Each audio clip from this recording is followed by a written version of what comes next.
My name's Keith. I'm the founder of VentureFizz, which is an employment branding and recruitment platform focused on the tech industry. So we help companies build up their employment brand to a target set of eyeballs through our company pages, job listings, content, which is so key because job seekers are looking for content in today's world to understand a company and their culture, because you're not always going into offices anymore. So things have changed, and the content's key. So if anyone's hiring and looking for help with that, please send me an email, keith@venturefizz.com.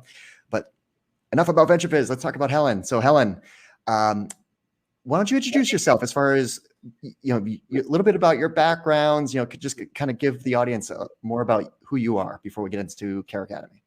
Absolutely. Happy to do that. Hi, everyone. My name is Helen Adeosun. I'm the CEO and founder of CareAcademy. We provide online professional development and upskilling for direct care workers because home care is the future of healthcare. We do that in partnership with 1,300 customers all over the country in Canada and growing. So really excited about that. And at this point, over 250,000 direct care workers who've accessed our services. I have been a direct care worker myself, actually landed in Boston, feels like many, many years ago, but specifically to pursue a master's of education at Harvard. In education policy and workforce development, and just really, it's always about, I love this statement, and I can't remember who provided it for me, and so I'll reference them next time, but it's about your company founding you or finding you as opposed to you founding a company. And so I couldn't shake this idea of figuring out, one, how do we figure out the intersection of education and healthcare jobs, because my family has been in healthcare for a really long time.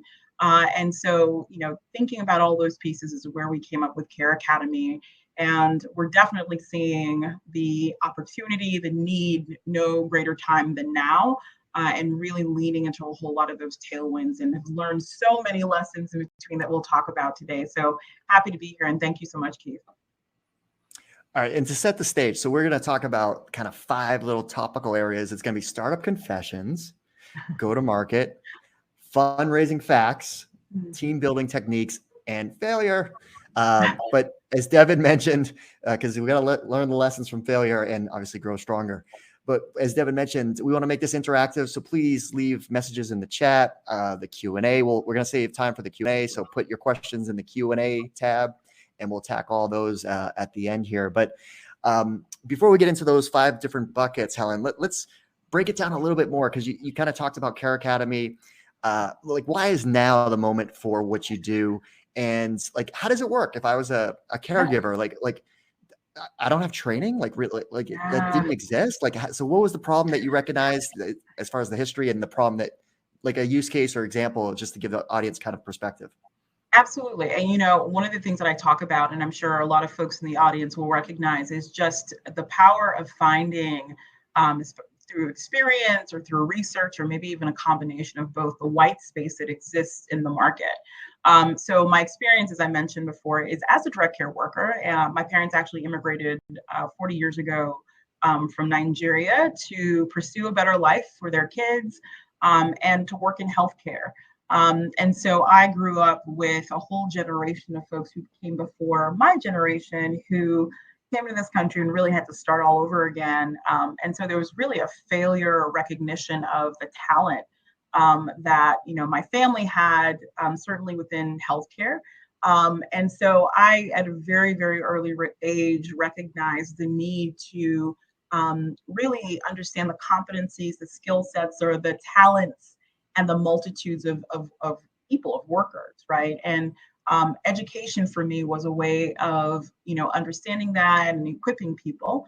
So my very first job was in education, and thinking about sort of how that applies largely. So the problem that we note, and this is pre-COVID, way before COVID, is that, American healthcare is broken. And even if you look at a segment of that, people enable healthcare, right? And so how we recognize people is fundamentally broken within healthcare. There are a number of sort of job skills and competencies. It's a mishmash, even within our state or the Commonwealth. I'm assuming folks are coming from the Commonwealth, but all over the country, it seems to be true, that we don't have the ability to really peer in provide an understanding of what someone knows, especially within the healthcare system, really map out their competencies. If we step back and look at it, our white space of opportunity as a company and at CareAcademy was that there are actually competencies that map across the whole range of healthcare.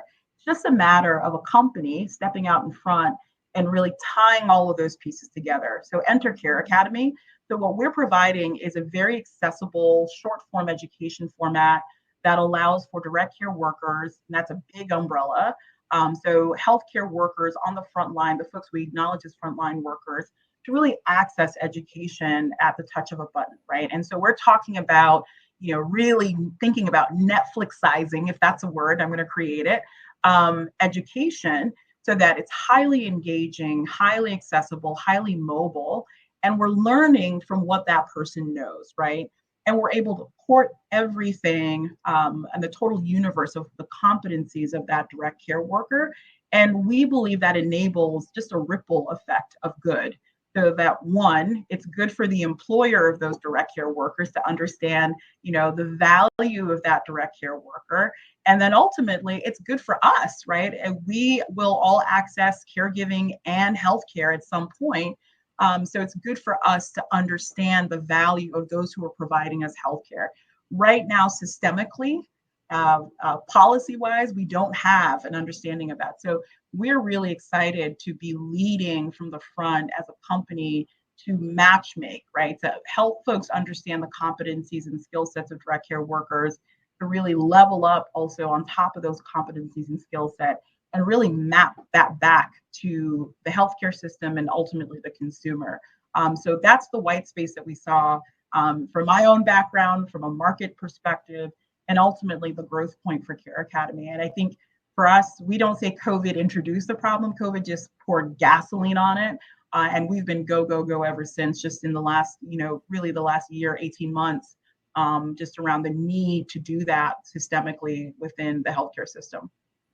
Yeah, I mean, the pandemic definitely changed so many things and accelerated so many businesses. And your business is like recession proof to begin with, but once the pandemic hit, like you said, acceleration. All right, let's talk about your confessions. So startup confessions. So these can be craziest moments, exciting moments, memorable, unexpected, whatever you think is the startup confessions that you would like to share. Yeah, the crazy story. I think one of the questions was really, when we were kind of thinking about what would be best to talk about, it's just those, I think, being within a company that is fast growing, and, whether you call that sort of a startup or, we're as for CareAcademy, we're scaling up pretty rapidly. It is just these opportune moments. And one of the things that my track coach and my dad is often fond of saying is that you always stay ready so you don't have to get ready, right? And I think and I'll explain what that means in a minute. Basically, if you're already ready, right? If you're thinking about the opportunity and what you need to be able to say, do, whether it's an elevator pitch or a moment, you don't have to get ready. You don't have to scramble in the moment. And one of these moments actually came by way of Techstars. So we were part of the 2017 Techstars cohort in Boston. And I believe it was sort of either Mass Challenge or one of the organizations that said, hey, we partner with a number of different folks who are thinking about healthcare and thinking about healthcare in the home space. And this was like, a meeting over, it was a quick email from someone that we knew at Mass Challenge. And it was like, you have to show up actually tomorrow morning. And so at 7 a.m. tomorrow morning, I am like, I don't even know what this thing is. I have no idea what this could lead to. But one of the companies that we'd identified as a really great customer was going to be there. So I sat down, and it was essentially, me facilitating this discussion on behalf of essentially like half the C-suite of this organization. That wasn't in the email, but I'm very thankful to Mass Challenge. I want them to know that. And we had this really wonderful discussion.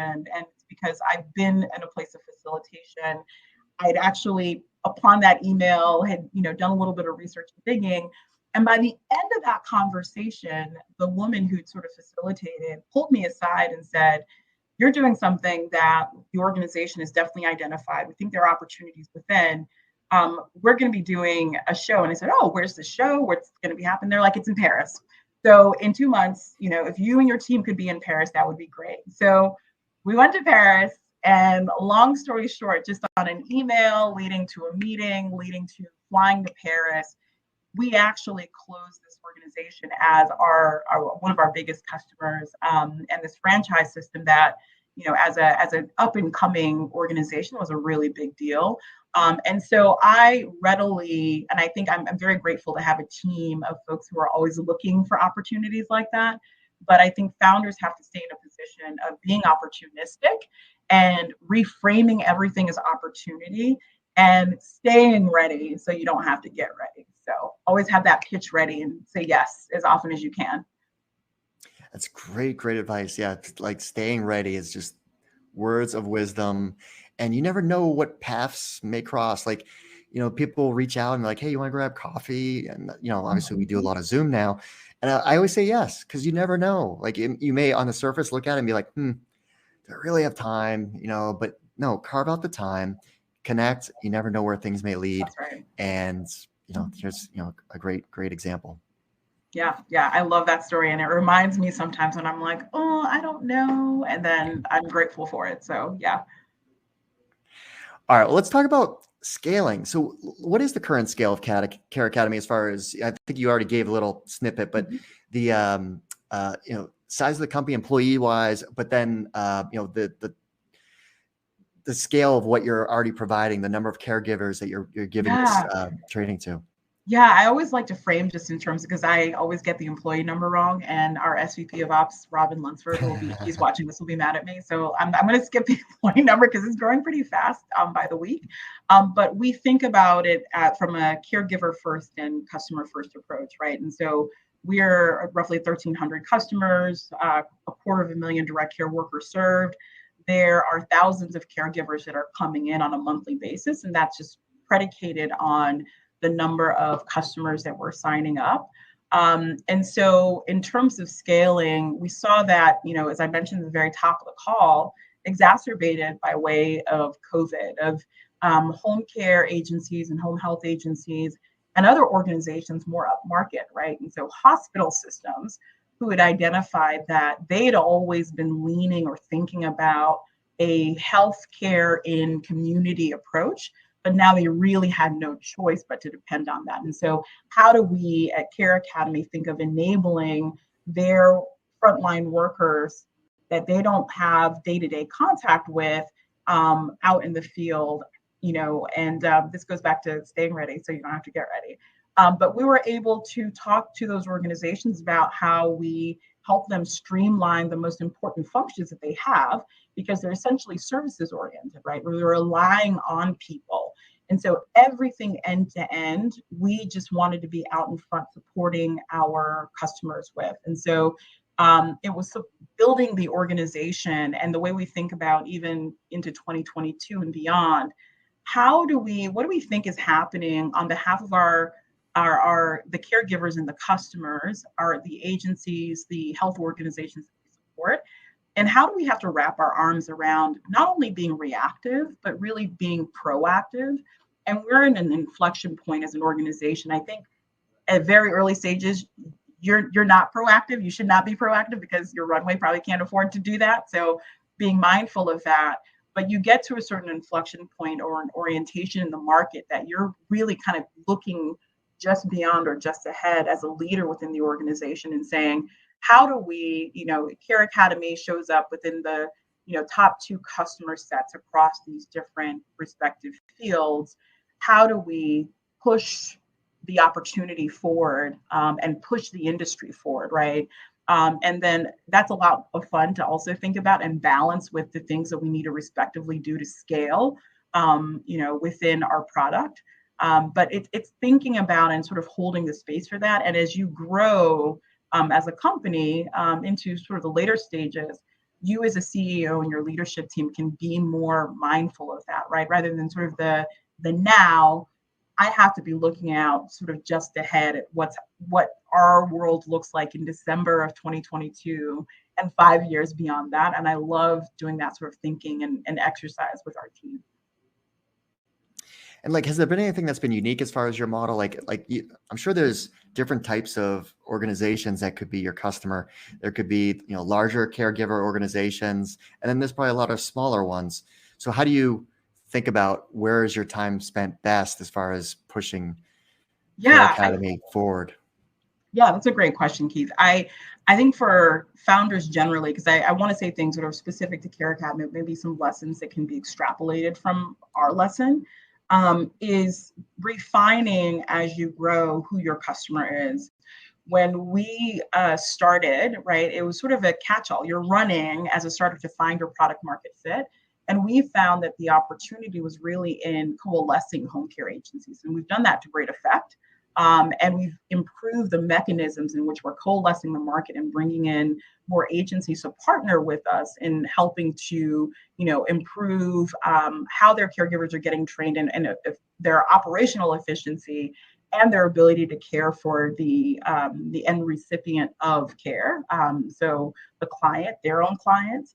But what we've learned in the last 12 months, so this was all happening in real time, and I like gasp. That's not because this happened, but while we were announcing a Series A, or while we were sort of getting and working alongside our agencies and stakeholders on COVID and what this pandemic meant and signaling that to the market, we were also in the midst of thinking about how we orient pricing. So we worked with a really great organization here in Boston to essentially say, let's take a step back from our assumptions about the market. A lot of that is informed by our own biases, right? And so I always say to founders, you are the first head of product, you are the first salesperson. At some point in your organization and your maturity, you need to start opening up sort of the conduits of information gathering in order for you to make much more informed decisions. And that's what I just determined needed to be done within our organization. We needed to step back and say, okay, healthcare is changing, home care is changing, the landscape is changing.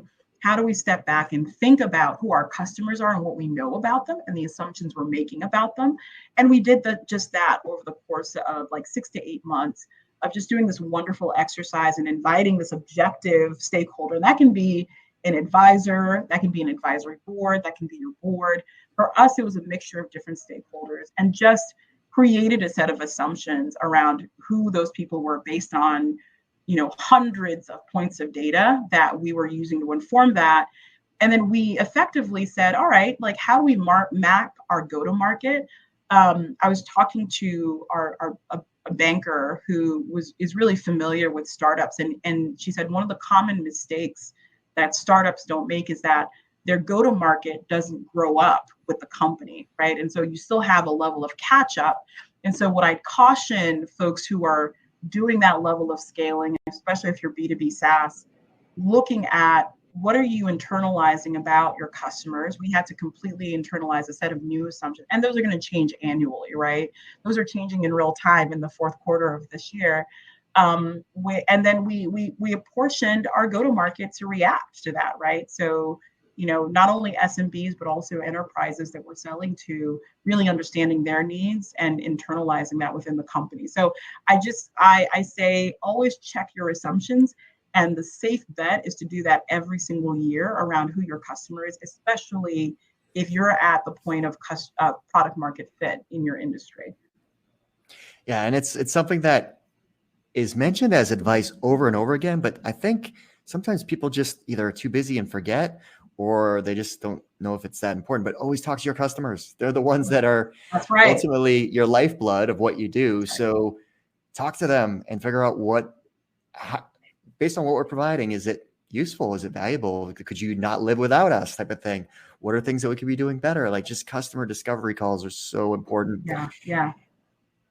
And I'll even add, like, that needs to be please. baked into the DNA at all times, right? So I set aside an hour or two at least every month where we're calling customers, even cold. It doesn't have to be a whole show, just to make sure that they know not only that we care, but we're hearing, and I retain a sense firsthand of what are the needs of the customers, right? So I say, no matter what stage, you're never too old, in my opinion, as a company to do that. Yeah, and the leadership team needs to be doing it. Right. It's all about the customer. Without the That's customer, right. your business will That's not right. float.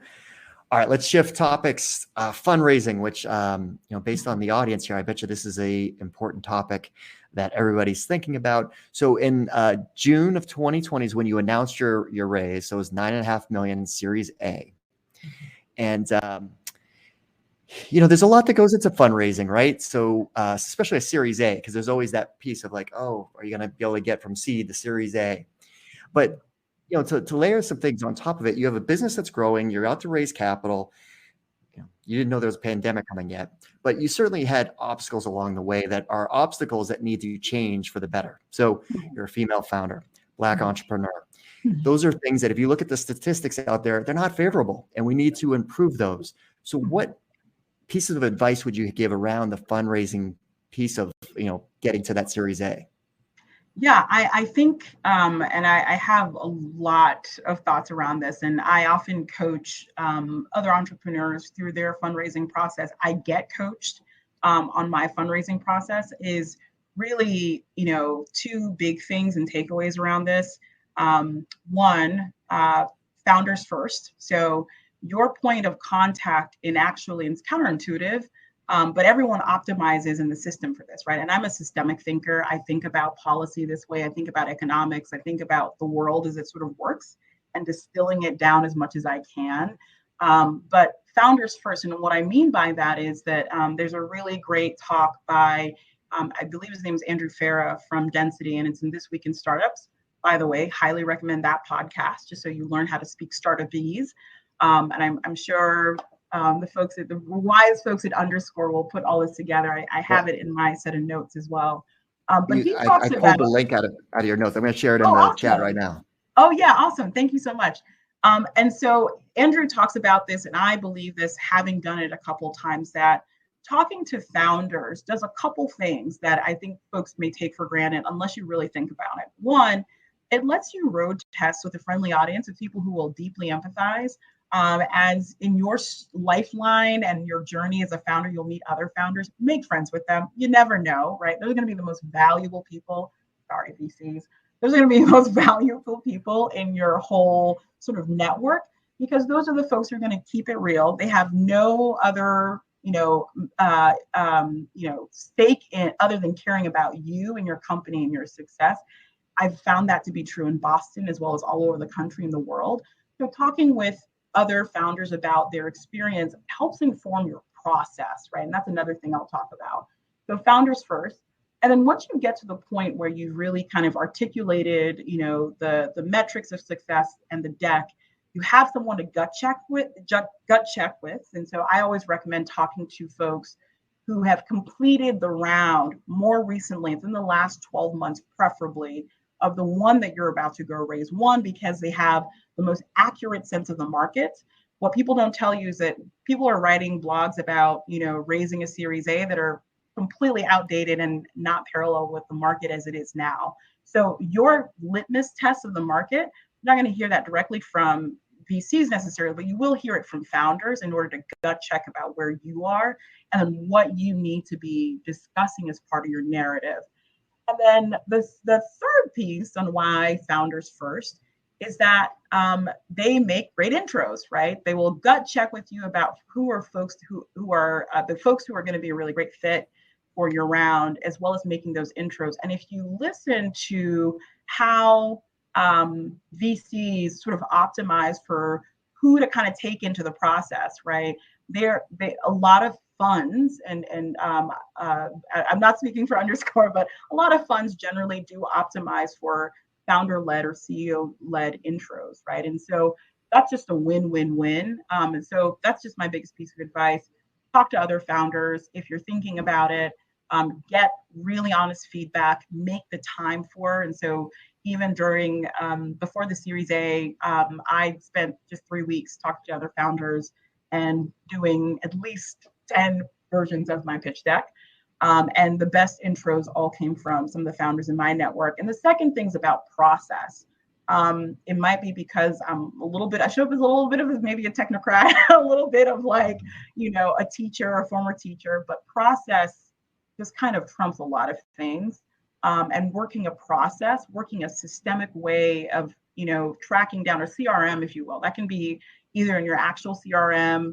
I keep it in Google Docs just to make it manageable, where you're essentially saying, here's the hit list, and you're working like a funnel, right? That has been the reason that, CareAcademy has been fortunate to oversubscribe every single round. That is why we have a wonderful board and great partners, is because I think, and I would attribute it to the process and the tightness of the process. And for me, it always gets better because I'm always looking to make it better. I listen to folks like Andrew who run phenomenal processes around their fundraising in order for me to get better every single time. So founders first and process in terms of thinking about your fundraising. Now, what about the narrative, like the storytelling piece, right? How much is that? How important is that? Huge, absolutely key. I think because we live in the day-to-day as founders, we tend to focus on a lot of that. But one of the things I credit fundraising with, and it's the thing that I love to do as well, like I'll do ground level maneuvering because that's where startups need to live most of the time, quite honestly. But also making the time, and you'll get into this sync as you grow your company. Or I see other late stage company CEOs who are able to do this a little bit more, but you're telling the story of not just where you are now, but where the world is going and how you fit into that story. And I've gotten better at it because I've met CEOs who are excellent at it, right? And I think that the force of conviction that I love to build is that regardless of CareAcademy or anyone investing in it, we're going to a place. The world is headed in a place, right? We're just fortunate enough to build a company that's meant for this time at this place and has proven its ability by virtue of all the things that we've done here and now to go to that place. You want to be part of that journey. It's an invitation, right? It's not I'm not begging you. It's happening. We're doing it. The world is doing it. Come along with us. And so, I think in the particulars of how your company tells that, I don't know sort of what the representation of the founders are, but you're essentially telling a story of building conviction for the future based on your ability to execute, right? And what's happening and painting that sort of story and narrative. And that's something I'm always refining. And I think, folks should always be in an exercise of not only articulating it during fundraising time, but quite honestly, I think it's the responsibility of CEOs to be always reminding folks internally about what we're building for and towards and what's happening in the world. So, but yeah, it's an exercise of storytelling. All right, let's shift to the next topic, which is so important and it's incredibly competitive right now. Team building, hiring. Yeah. The market is incredibly competitive right now. So what techniques have you been using as it relates to hiring for your team? Yeah, it's actually like one of my favorite parts of being a founder is like team building and finding amazing people. I always say that I would love to be, of all the X-Men, I want to be Professor Xavier, right? Because he has the job of like pulling together the X-Men. And so there are a couple things, but just a mindset of not always, they always be selling and always be fundraising, but there's also now another always be hiring. Even if it's not a job or opportunity that you have immediately, or even if you have the capital for it, I don't care about those things, right? There is never a time in and it probably drives some people crazy, my personal and my professional life where I love hearing people's stories. I love meeting excellent and talented people. I think that kind of comes from me being an educator and wanting to figure out a way to like fit them into my life. And, and more than likely that's for CareAcademy. And I think there's some really interesting stories that I've had the pleasure of thinking of, like even in the last year, right? And so one of the things that was really great is that, opportunistically, always think, be hiring. As your company scales, it's not just about your immediate team or individual contributors or even your exec team. It becomes about your board. It becomes about your advisory board. So there are all these levels where you can bring people in over time. And so, for instance, I was actually more recently doing a reference check from a CEO. I will not name them. who was a reference check for a recruitment firm, because I also reference check recruitment firms. Just FYI, you should do that too. That's a great advice yeah. right there. Not a lot of people do that. Not a lot of people do that. You should do it. And it has multiplicative effects, right? So I'm meeting all these amazing CEOs because they're forwarding all the success stories, right? And so I met this person who I'd been wanting to meet for a long time to get a reference on something. And I just had a chance to hear how he thought of the world. And it was such a wonderful story. And it was a great, warm intro. And I said to myself after that call, I've got to figure out a way to work with this person. And sure enough, I reached out to him the other day and he's like, look, I'm thinking about what comes next and, really would love to meet in person, right? And that's just, is he going to work necessarily within CareAcademy? Maybe. Is he going to work as an advisor? I don't know. But I think just even having that mindset is really key. I also I'm always shocked at how just even putting out the feelers, people in your network react to that. So a more recent story is that one of our executive hires in the last year actually came from somebody I met at Techstars who was working alongside them and was like, this person's amazing. And that connection got facilitated and they're incredible. And then one of our first data hires, actually I met at a cocktail party and we were we were talking. And so when people talk about, talent gathering and people talk about building diversity, I see them as one and the same. I think you can build profoundly talented and diverse teams by taking on a mindset as you would with your startup, right? You wouldn't expect to get all your customers from the same well that everyone is getting them from, right? It is building connection and finding opportunities to be opportunistic about people gathering.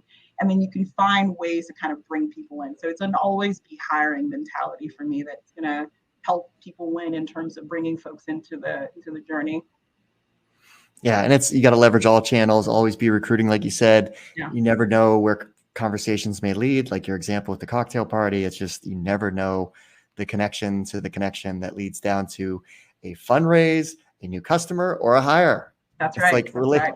It's all about relationships, constantly build them. And also with you, like VentureFizz has been incredible actually for hiring our team. So I just huge plug. Yeah.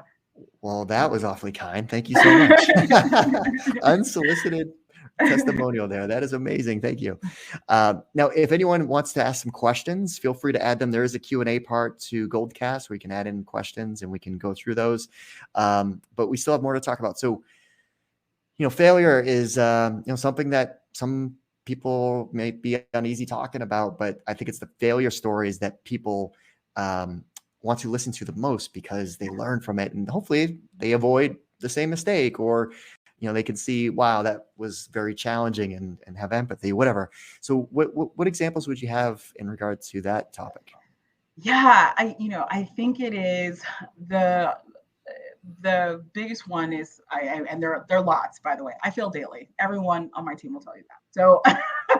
So but I've appreciated, and one of the things that I do want to say very upfront is that I think that failure needs to be reframed in our culture, right, as absolutely necessary as part of the learning process. And some failure is more expensive than others, but all the more, I want to boast about some of the failures in order to say I'm holding myself accountable to using this moment as an instrument of learning and tying that back to how we grow as a company and to demonstrate that kind of leadership to other folks in order to say, we want to learn as rapidly as possible. Us winning ultimately is in learning as much as possible. So one of the earliest failures, I think I am always, super ambitious. And so I think that I got out ahead of my skis a little bit in terms of looking at a really large organization who essentially was saying, hey, we'd like to work with you. And these are very early days. I'm talking about maybe the first 3 or 4 employees had joined CareAcademy. And we're looking for sort of a really large win. We had oriented a lot of the business. I want to make sure I'm not making a value judgment about types of customers. If your business is oriented towards a type of customer that this works for, that's fine. but we'd oriented the business mostly around SMBs at that time, right? And working with really great partners. And this organization showed up. They were really large scale, offering a really large check. And so in my mind, was trying to sort of connect the dots and said yes preemptively. And what ended up happening is that we learned that a lot of the value propositions that we had really kind of built our product, our early product around for the SMBs didn't really tie into this large customer. Now our company has grown, and then also our understanding of that type of customer and what kind of fits is also growing.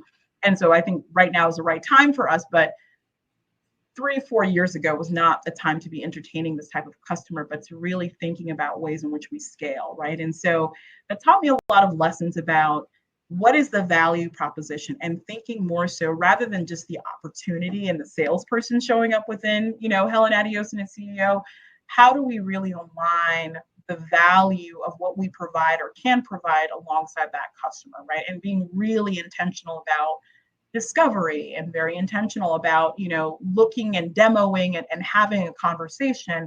And then also being very explicit about, road mapping the opportunities with any of our customers, right? Especially if they're not fully identified yet. So that was a big lesson, I think, that's shown up all throughout CareAcademy in terms of our processes and our systems.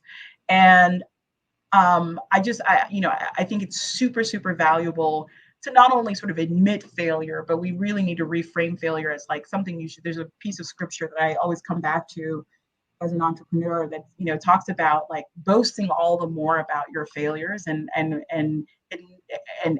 showing up with failure as a part and key to success, right? And so I just wanted to say that piece. Yeah. Now, one of the challenges that it's not a failure, so I guess this is off topic, but is like time management. I think a lot of founders struggle with. And, you talk about always be fundraising, always be recruiting, always be selling, right? Like how do you manage your time? Like, I know it's a moving target every week, but if you had to kind of bucketize your week, like how do you allocate all those things that you have to do, the operational side, there's the vision side, thinking outside your business, not in the weeds, right? So how do you manage your time? Yeah, I think this changes depending on, where you are as a founder. So I am not a, parent yet. And so I, again, always want to caveat, because I don't love those founder stories that are like, this is a person who's successful and they just do this thing, and thus I have to show up in that way. I think anyone can be successful in their own way. In my own way, my time management shows up, and this has been refined, just not only for the way I manage time, but also I have an exec coach, right? And so high praise and high suggestion. When you can build in time with a coach who can, or an advisor, or someone who can help you sort of step outside of yourself and look about how you spend the most important thing that you cannot buy, which is your time, right? And so in terms of earning back my own time, I have done the big things like delegating out some of the things that, in the very early stages I would have done to team members and folks who are way more experienced and more scale than I am in terms of being able to manage for whole teams or parts of the team and do that even more effectively. The other piece that you mentioned, and this happens especially right before Series A into Series A, is carving out very explicit times. That's usually in the morning. So in the morning, I have something called maker time that's literally codified in my calendar.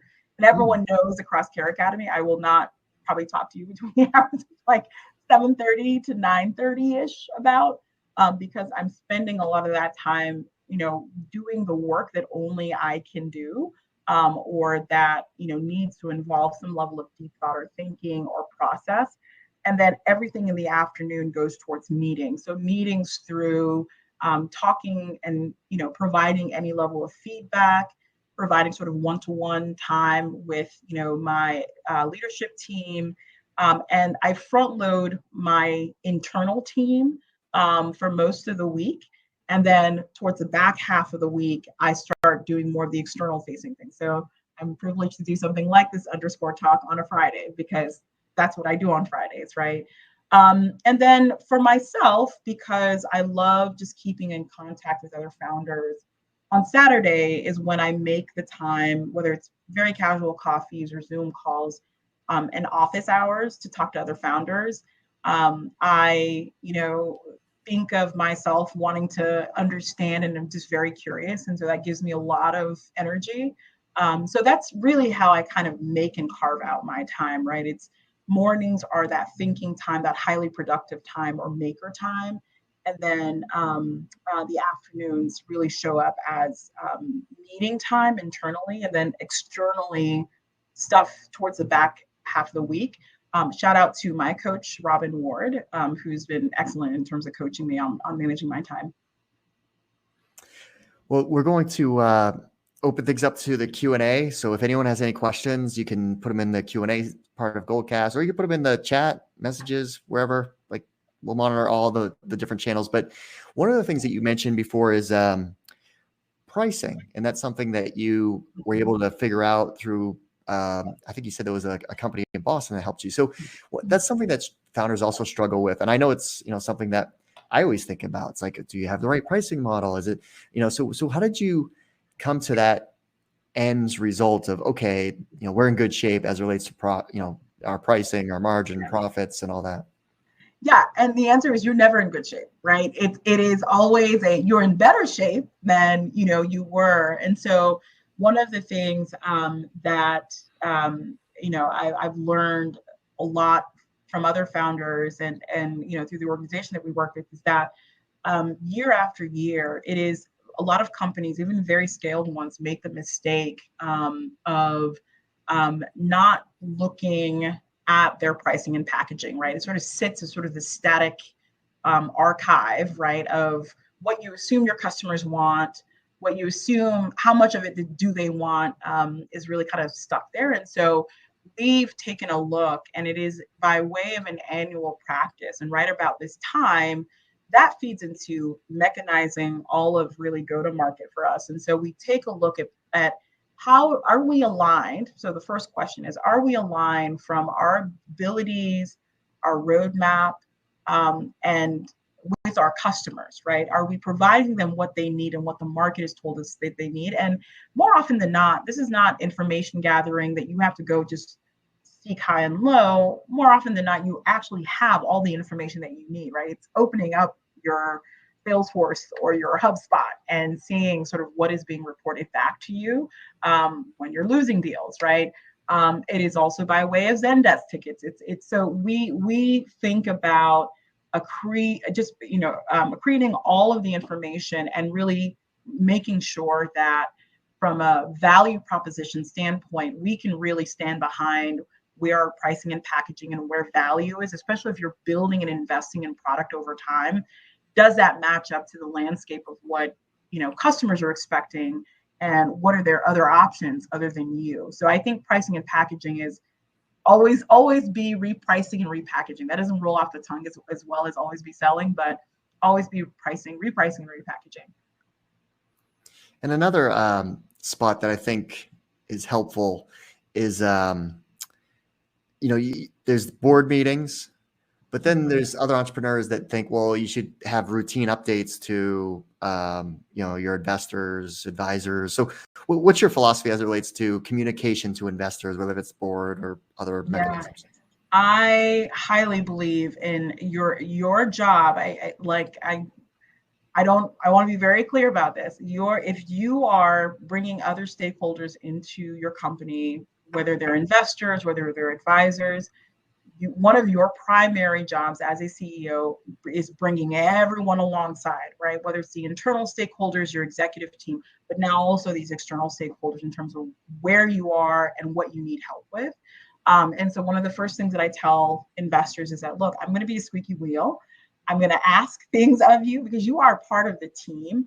And to whatever, I respect everyone's time, right? To whatever extent that you can, I want to be in partnership with you. That's also the deciding factor around, who invests in CareAcademy, quite honestly. And so I think it's a litmus test also of just, you beyond the capital, are folks going to be providing you other forms of capital, including the time capital, so that you can have ongoing relationships with them. So every board member is a text message away, right?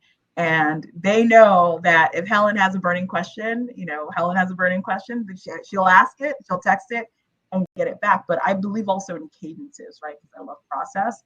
So whether that is a quarterly update, that is a 1 hour check-in with the board, that is a quarterly formal check-in with the board, all three of those things apply within CareAcademy, just to make sure that I'm empowering folks with not only insights, but the ability to provide and project opportunities and or just some really good hard questions to me, and pull me out of the sort of day-to-day, right? And so the more information and the ability that you provide, that's when you really start to bring together all of those stakeholders who are not day-to-day within your company. So I'm a big believer in utilizing the full force of your advisory board, your stakeholders, your investors, and everyone else who's here for the journey.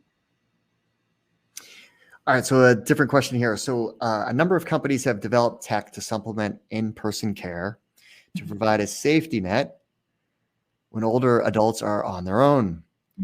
Have companies approached you to develop training for caregivers to help them deploy that technology? Do you think tech provides an opportunity for home care workers to upskill, stay in the field, and advance in their careers? So it sounds like there's different. I mean, we're seeing companies getting funded that are developing new ways to treat patients in home. That's so right. have you been approached to provide training for that specific technology? And then how do caregivers think about upskilling their their own careers? We see that all the time, and we work with a number of not only home care agencies but platforms as well, just because of the recognition that CareAcademy is the leader in providing home care and home health enablement, because we're so obsessed with the high tech as well as the high touch, right? How do you enable, and we see great metrics across this.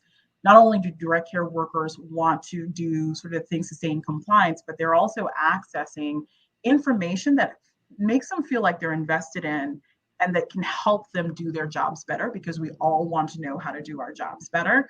And it seemed like there were a couple of questions in that question. And so I'll answer the ones that I remember. So yes, we are approached by folks. We do not provide bespoke training because we believe in condition-based training. And so what I mean by that is that we project in the future a caregiver as a specialist, right? It's not, home care and home health has really come into its own in the last 30 years. And so as someone who has been a direct care worker, who comes from a family of direct care workers, it's already starting to happen where, we believe that there's some high value conditions and competencies that direct care workers need to have. So we are in the business of thinking about how do we optimize engagement with direct care workers in order to help them learn competencies. Direct care workers are interested in that. Their employers are really interested in that. So we see there's a lot of alignment there. And I think people in the past have not realized there's alignment there in terms of direct care workers wanting to feel supported by way of getting and being empowered with education. Yeah, no, it makes sense. I just want to give a shout out to you as a founder. As someone who talks to a lot of companies, and I'm always if I was a venture capitalist, working with Underscore, I would look for entrepreneurs like you that are uniquely qualified, that have this foundation experience from your upbringing to being an educator, to why is this entrepreneur uniquely qualified to solve this massive problem today, right? So when I look at your history, your background, it makes a world of sense, why you're doing what you're doing. It's not just sitting around looking at whiteboards being like, what needs to be disrupted? It's like you thought about this deeply for a long time, not even knowing that you were thinking about something that could lead to start a company. So it's really an inspirational story too, and one that I could see why the A round was so successful. Thank you so much, Keith. That's so sweet. I really appreciate that, and still spend a lot. I get to spend even more time because I have an amazing team thinking about what's coming up ahead. So very excited about that. And then a shout out to caregivers, because I mean, that's Yes, such, the caregivers. it's such an amazing profession, so honorable and obviously needed. So, thanks to all the caregivers out there. Absolutely. Hey, Devin. Hello. Are you ready to wrap? Yes, I think we're good to go. My apologies up front to everyone in the audience and you, Devin, because I wasn't sure where my eyes should have been. So I was looking up at my camera. Then I realized, wait, if I'm looking at Helen, actually, I think it notices my eyes. Like, how does the technology know that? I was like, so if I'm looking up, that was purely accidental. No, you were looking in exactly the right place. Thank you, Keith. And thank you, Helen. I got to say, it was a joy listening into today's discussion. I personally had so many takeaways. You always have to stay ready, so you don't have to get ready. That's a big one. Always checking your assumptions. And Helen, I really appreciated your call out of executive coaches too. We're big believers at Underscore. Our team has an executive coach. We love coaches. We can always be improving on ourselves. So thank you. Can I give a shout out to another great Boston Techstars company along that thread? Please. ASUP is a marketplace Yes, we use ASUP. I should have said that. Sorry. Will is a great entrepreneur. Awesome. Well, I would love for us all to, in the chat, give Helen another big round of applause for all of the learnings and insights that she shared with us today. We'll definitely be sharing more of those on Twitter, on LinkedIn, and we'll be creating a content piece to follow up and pull together all of those learnings to share further. So thank you, Helen. Really appreciate it. Thank you so much. Really appreciate it. Awesome. And thank you, Keith, for the expert moderation. Oh, thank you for the opportunity. It was a lot of fun. So thank you. Just a quick housekeeping item before everyone jumps off, if you haven't already. The next Core Collective series is going to be with Rags Gupta, the president at Butler. That will be in December. So I hope you will join us there and we can keep the conversation and the education going. Thank you. Bye. All right. It was a pleasure. Enjoy the rest of your Friday and have a great weekend.